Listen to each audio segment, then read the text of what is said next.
They came up with legislation in order to do that.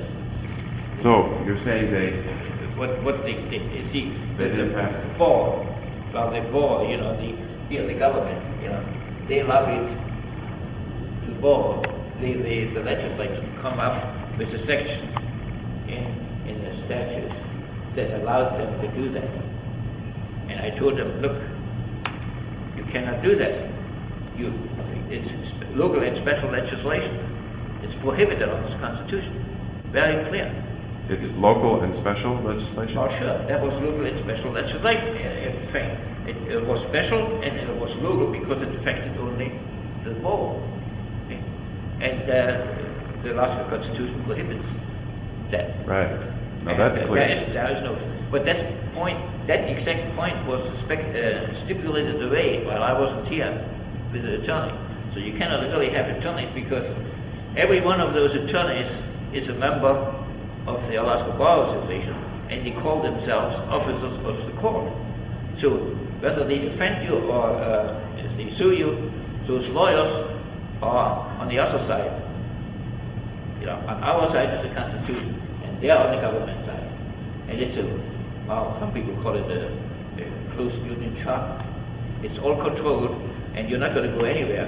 And because of the influence they have, they like to win cases, and then the pressure comes in. They go against you, the lawyers. So if you have a constitutional suit, you got to understand the Constitution. You got to go it on your own. You cannot hire a lawyer to make those arguments. This is what I'm trying to say.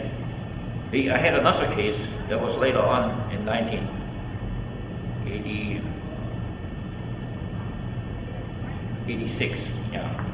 And the judge ruled against me was Blair, and I appealed, and I won that appeal in the Supreme Court. And this was a case against the state and the lieutenant governor and the election supervisor in Fairbanks. And And what was the case, if you could state that? well, I was running at that time against Senate seat, was occupied by Don Bennett, and he was a formidable guy to overcome. But there was no opposition to him, and I sued the legislature at that time for passing local and special legislation, and for lawballing. That means they hang one bill on another bill and carry it through, and that was establishing the Tanana Forest, which was a local and special legislation in connection with a forestry bill that affected all the forests, and they cannot combine it. That's lawballing. That's against the Constitution plus the local and special legislation. So I filed that suit, and I ran. And at that time they had a redistricting, for that reason. It was a little bit longer, and they extended the deadline for filing for office, which was at noon at that time. Usually it's 5 o'clock on a certain day. Well, anyway, I waited there. I didn't want to spend, if there was somebody else running, I wouldn't have run. I wanted to use this to bring it out to the public, just like I do right now here with the petition for the tax exemption. To bring it out to the public and argue about this, and just tell everybody, look, I have that suit going here. I had it already through the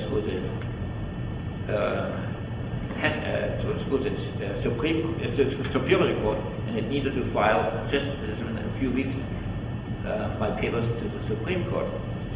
So I went there, and here was one of his aides sitting there, Bennett's aides, and he seen me come. It was about 11:30. I was my paperwork, everything fine. And he went out, or had somebody else to tell him the opponent, to get an opponent. And that was Friss at that time. But he was a Democrat.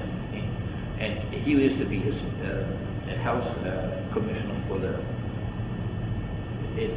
state state administration. And Bennett, he was a houseman. He was in the army over there.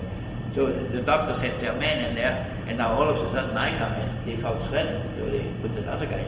But it was pretty late for him, and he filed his papers. Actually, he came into the office before the deadline. But then they filed some papers after the deadline because he had to file it all out. And there's this declared deadline.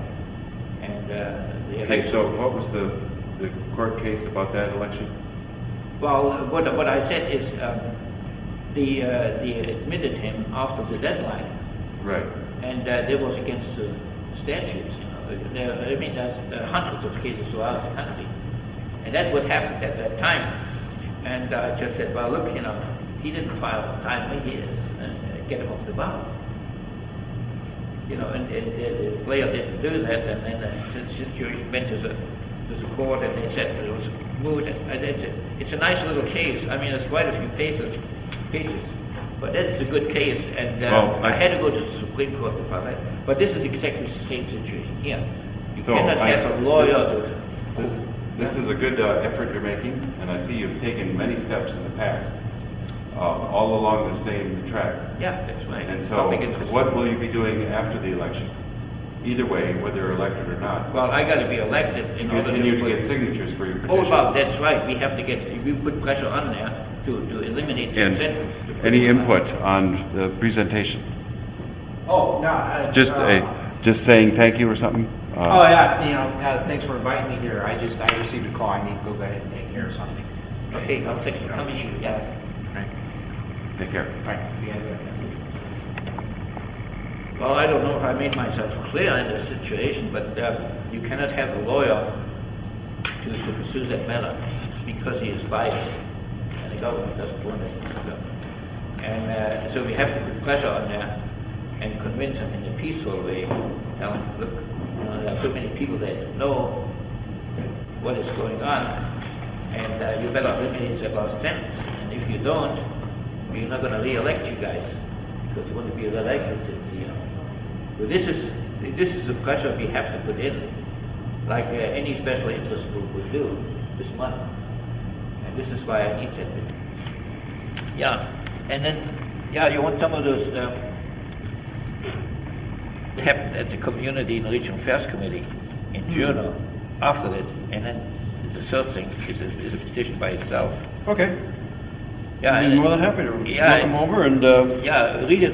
put my name on the petition and start telling people about it. Yeah, try to collect some signatures and then send it in when it's full, or get some more. Comes on, like now. Well, the webpage is simple, alaskafundamentallaw.com. And then we have an email which would be proclaim at alaskafundamentallaw.com if you have any comments to make.